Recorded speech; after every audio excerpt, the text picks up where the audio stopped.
BNP আজকে হোক কালকে হোক পিআর সিস্টেমে নির্বাচন দাবি করবে। সেই পিআর পদ্ধতির নির্বাচনের মধ্যে আমরা কোনো ঐক্যমত পাইনি। 25টি রাজনৈতিক দল আউট অফ 31 পিআর এর পক্ষে। কে কি বললো না বললো এটা আপনার রাজনৈতিক প্রক্রিয়ার অংশ হিসেবে দেখবেন। দেশের রাজনীতির মাঠ আবারও উত্তপ্ত। নির্বাচন যত ঘনিয়ে আসছে ততই বাড়ছে শঙ্কা ও অনিশ্চয়তা। নির্ধারিত সময় ফেব্রুয়ারিতে কি ভোট হবে? এখন সেটি দেশের সবচেয়ে বড় প্রশ্নে পরিণত হয়েছে। নানা দাবির শর্ত তুলে ধরায় মূলত এনসিপি ও জামায়াতকে কেন্দ্র করে তৈরি হয়েছে বেশ জটিলতা। সাথে আছে ইসলামী আন্দোলন বাংলাদেশ। অভ্যুত্থানের পর ছাত্র জনতার নেতৃত্বে তৈরি এনসিপি স্পষ্ট জানিয়ে দিয়েছে তারা সংবিধান পরিবর্তন আর জুলাই সনদ ছাড়া নির্বাচনে যাবে না। তাদের অবস্থান, যদি নির্বাচন হয় তবে তা হতে হবে গণপরিষদ নির্বাচন, অর্থাৎ বর্তমান ব্যবস্থার অধীনে সাধারণ নির্বাচন নয়, বরং একটি নতুন কাঠামোর নির্বাচন দাবি করছে তারা।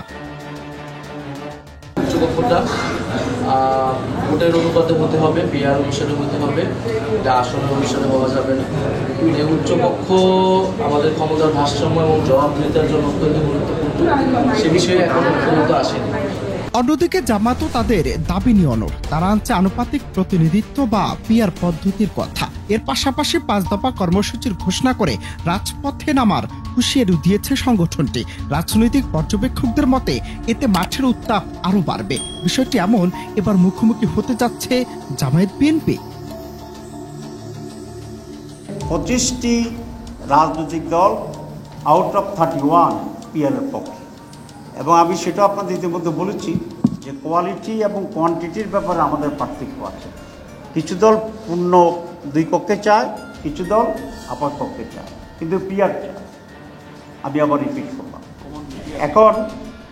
এখন যে কথাটা বলেছেন, যারা পিআর চায় তাদের সকলের সাথে আমরা যোগাযোগ করছি, যদি সরকার স্বাভাবিকভাবে না করে যাতে আমরা আন্দোলনে এই দাবিতে এক হইতে পারি।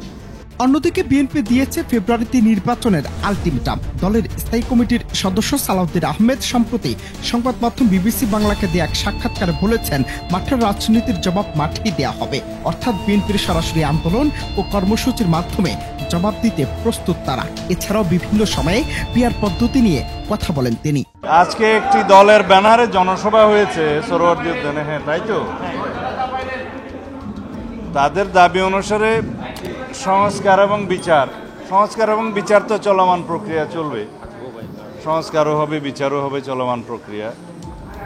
এখানে আর 2টো দাবি নিয়ে আপনারা যেটা প্রশ্ন করলেন, যে পিআর পদ্ধতিতে নিম্ন কক্ষের অর্থাৎ জাতীয় সংসদের নির্বাচন তারা চায়, সেটা তাদের রাজনৈতিক অবস্থান থেকে, দলের অবস্থান থেকে চাইতেই পারে। কিন্তু বাংলাদেশের বাস্তবতায় এবং ইতিপূর্বে সংস্কার কমিশনে আমাদের সাথে যেভাবে আলোচনা হয়েছে, সেই পিআর পদ্ধতির নির্বাচনের মধ্যে আমরা কোনো ঐক্যমত পাইনি। আর তাছাড়া বাংলাদেশে এই আনুপাতিক হারে নির্বাচনের জন্য কোনো ইতিহাস নাই এবং সংসদীয় রাজনীতি বা সংসদীয় নির্বাচনের ইতিহাস নাই।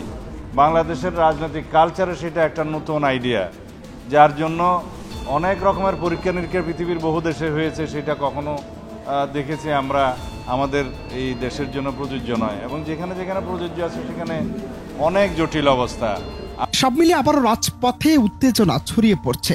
একদিকে বিএনপির চাপ, অন্যদিকে এনসিপি ও জামায়াতের আলাদা শর্ত। ফলে নির্বাচন হবে কি হবে না সে প্রশ্ন এখন উন্মুক্ত।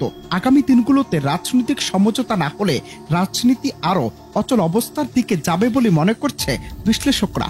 যদিও দেশের বর্তমান অন্তর্বর্তী সরকারের পক্ষ থেকে স্পষ্টভাবে বলা হয়েছে যে কোনো মূল্যে ফেব্রুয়ারিতে হবে নির্বাচন। সুষ্ঠুতার সাথে নির্বাচন সম্পূর্ণ করতে ইতিমধ্যেই নানামুখী পদক্ষেপ নিয়েছে সরকার। অনন্ত হাসান মাসুদ, বাংলা টিভি।